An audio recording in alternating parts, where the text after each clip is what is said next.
तो doctor strange and doctor Doom Triumph and torment comic को continue करते हैं और ऐसे ही वो अगले दिन टेंपल ऑफ 3 पहुंच जाता है। फिर वहां एंटर होकर वो बाकी सोर्सर्स के साथ मिलता है जहां सब लोगों ने स्ट्रेंज के बारे में सुना था। और फिर वहां एज गैंगस सबको वेलकम करता है और बोलता है कि उन लोगों को यहाँ बुलाने का वजह वो बोलेगा, बट अभी भी किसी का आना बाकी है। और फिर तभी जंगल में एक एयरक्राफ्ट लैंड करता है और टेंपल के फ्लोर में मिडल फुटस्टेप्स का साउंड एको होने लगता है और सबके सामने अंदर आता है डॉक्टर डूम। फिर डूम गैंगस के पास आके उसको ग्रीट करता है। गैंगस उसे जवाब देता है, पिछले बार जब तुम इस बेवकूफ बुढ़े से मिले थे तब तुम इतने तमीजदार नहीं थे, लगता है समय ने तुम्हें काफी बदलाव लाए है। इसमें डूम जवाब देता है, इन सालों में मैंने बहुत कुछ सीखा है गैंगस।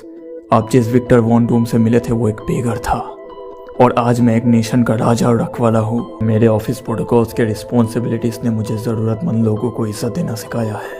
फिर गैंगस सबको बोलता है कि उसने अपने नॉलेज के बदले इस दुनिया के परे कुछ ताकतवर फोर्सेस के साथ एक सौदा किया था, जिसके वजह से वो हर 100 साल में सारे सोर्सरर्स को एक साथ बुला के उनके काबिलियत के जरिए सोर्सरर सुप्रीम के टाइटल के लिए एक कॉन्टेस्ट रखता है। इस बात को सुनकर कोई बोलता है कि बस एक टाइटल के गेम के लिए हम इतने दूर आए हैं। फिर दूसरी तरफ किसी को लगता है कि वो टाइटल पाना ऑनर का बात होगा और वही डूम कहता है कि उसके पास ऑलरेडी उसका टाइटल और ऑनर है। गैंगस को सबको बुलाने के पीछे और कोई जरूरी वजह होना चाहिए। फिर गैंगस सबको जवाब देता है कि यह सबको उनके किस्मतों को एक साथ मिलाया गया है द क्वेश्चन ऑफ पावर का जवाब ढूंढने के लिए। और फिर उसके पीछे से एक मैजिकल लाइट आके पूरे टेंपल में फैल जाता है। वो लाइट स्ट्रेंज को जाना पहचाना लगा जैसे उसने पहले भी इसे कहीं देखा है। और वहां आते हैं 3 मिस्टिकल गॉड्स, ऑस्टर, हॉगेथ और एगामोटो, जिनमें से ऑस्टर बोलते हैं तुम लोग अपने स्पेल्स के लिए हमारा नाम लेते हो और हम जवाब देते हैं। फिर एगामोटो बोलते हैं और अब हम तुम लोगों को सबसे काबिल सोर्सरर ढूंढने का मौका दे रहे हैं। और हॉगेथ बोलते हैं और जब वो जादूगर मिल जाएगा तब एक ख्वाहिश पूरा किया जाएगा जिससे जिंदगियां बदल जाएगी। फिर ऑस्टर बोलते हैं पर अगर कोई इसमें ना आना चाहे तो वो जा सकता है। किसी को फोर्सफुली काम कराना विशांति के रूल्स के खिलाफ है। जिसमें कोई जवाब नहीं देता और गैंगस कॉन्टेस्ट शुरू करने ही जा रहे थे तभी एक सॉर्सरर बीच में बोलता है कि उसका एक ऑब्जेक्शन है कि यहाँ कोई ऐसा है जो एक मिस्टिक यानी सॉर्सरर नहीं है।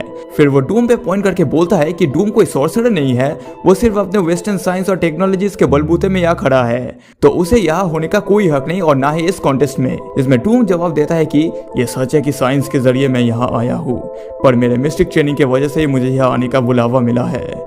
भले ही मैं तुम लोगों की तरह उतना काबिल नहीं, पर मैं जादू से बिल्कुल अनजान भी नहीं हूँ। फिर डूम अपना गॉन्टलेट उतारते हुए उस सॉर्सरर को कहता है कि क्या उसे अपने स्किल्स में बिल्कुल भरोसा नहीं, कि उसे डूम के टेक्नोलॉजी से इतना डर लग रहा है। और बोलता है मैंने अपने आर्मर का वेपन और शील्ड बंद कर दिया है, उम्मीद करता हूँ इससे तुम्हारा काम चलेगा। फिर गैंगस कहता है कि अब समय आ गया है विशांति, हम तैयार है। इसके बाद एगामोटो बोलते हैं तैयार हो जाओ सारे मिस्टिक्स, आज तुम सबका काबिलियत का टेस्ट है। और ऑस्टर बोलते हैं एक बार कॉन्टेस्ट शुरू हो जाए फिर वापस जाने का कोई रास्ता नहीं है। उसके बाद हॉगेथ बोलते हैं बहुत हो गया वार्निंग, कॉन्टेस्ट शुरू करो। फिर एज गैंगस एक स्पेल बोलता है और एक फ्लैश के बाद उनके सामने एक बड़ा सा क्रिस्टल आ जाता है। उसके बाद उस क्रिस्टल में से एक आवाज आता है, सारे मिस्टिक्स सुनो, तुम लोगों का चैलेंज हम है। जो भी गैंगस को इस क्रिस्टल से निकाल पाएगा वो होगा सोर्सरर सुप्रीम। ये सुन के उनमें से एक बोलता है हमें सिर्फ इतना ही करना है, बस उसे बाहर निकालना। और एक बोलता है हट जाओ मैं ये करूंगा। ये सुन के डॉक्टर स्ट्रेंज उसे रुकने को बोलता है, बट उतने में ही वो सॉर्सरर एक स्पेल से क्रिस्टल को तोड़ने का ट्राई करता है, बट उसका स्पेल क्रिस्टल में टकरा के उसके ऊपर ही रिफ्लेक्ट हो जाता है। और फिर डॉक्टर स्ट्रेंज बोलता है ऐसे लापरवाही से हमला करना बेवकूफी है, ये जिंदा है पर हिल नहीं रहा, इसके ऊपर स्पेल का असर हुआ है। उसे सुन के उनमें से एक सॉर्सरर बोलता है स्ट्रेंज ने सही कहा, उसने अकेला हमला किया इसलिए वो फेल हो गया, हमें एक साथ ट्राई करना चाहिए।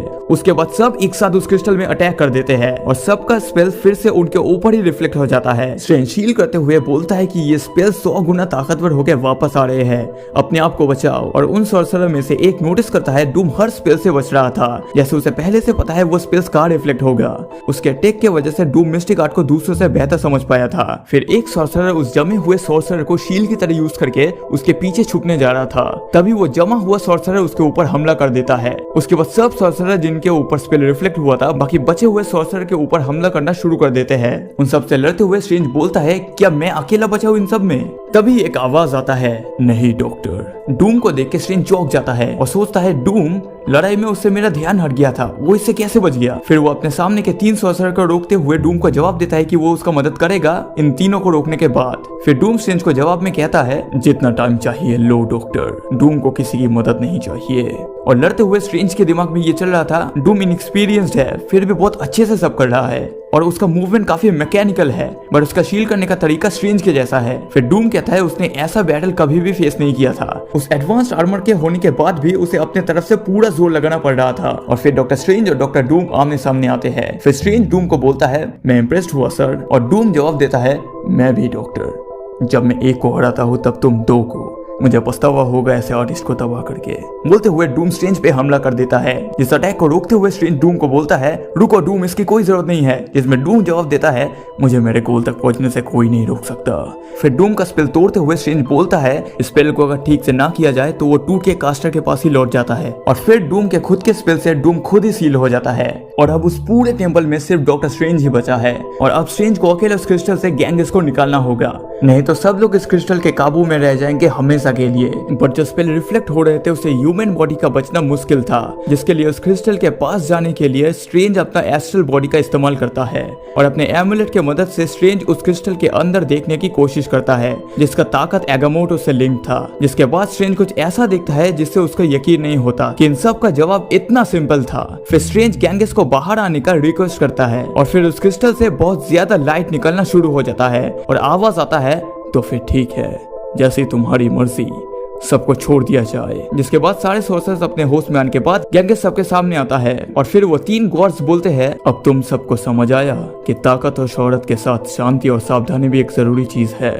और उनको देख के वो सॉर्सरर्स जिन पे स्पेल का असर हुआ था वो कंफ्यूज हो जाते हैं। किसी को लगता है कि वो लोग घंटों तक वैसे थे और किसी को लगता है कि ये बस अभी ही शुरू हुआ था। दूसरी तरफ किसी को लगता है कि वो कई दिनों तक बेहोश था। और फिर सारे सॉर्सरर्स डॉक्टर स्ट्रेंज को कांग्रेचुलेट करते हैं कि वही सॉर्सरर सुप्रीम है। फिर वो तीन गॉड स्ट्रेंज को कहते हैं कि सारे मिस्टेक सही है स्टीफन स्ट्रेंज, तुमने अपने जिंदगी के रास्ते में काफी कुछ सहा है और तुमने खुद को एंशिएंट वन के सामने वर्दी साबित किया है, लेकिन तुम्हारे स्किल से तुम्हारा जिम्मेदारी अभी भी बड़ी है। जिंदगी में खुद के रोल को समझो और याद रखना विशांति तुम्हारे साथ है। और फिर वो तीन वहां से गायब हो जाते हैं। जिसके बाद गैंगस स्ट्रेंज को कहता है कि अब सिर्फ एक चीज बाकी है डॉक्टर, तुम ही हो सॉर्सरर सुप्रीम और अब एक ख्वाहिश पूरी की जाएगी। फिर स्ट्रेंज कहता है कि उसे कुछ नहीं चाहिए, जिसमें गैंगस जवाब देता है तुम्हें गलतफहमी है डॉक्टर, सॉर्सरर सुप्रीम का नहीं, उस दूसरे का इच्छा पूरा किया जाएगा जो उस क्रिस्टल के ताकत के सामने खड़ा हो पाया था और वो सिर्फ एक है, आ गया वॉन डूम। जिसमें स्ट्रेंज चौक के जवाब देता है क्या आप ऐसा नहीं कर सकते, आपको पता है कि डूम एक बेरहम डिक्टेटर है। जिसमें गैंगस जवाब देता है उससे कोई फर्क नहीं पड़ता, विशांति के नियम के हिसाब से सॉर्सरर सुप्रीम होने के नाते तुम्हें उसका इच्छा पूरा करना ही होगा। जिसमें आखिर में स्ट्रेंज जवाब देता है जो भी हो मैं डूम के किसी भी इरादों में उसका मदद नहीं करूंगा।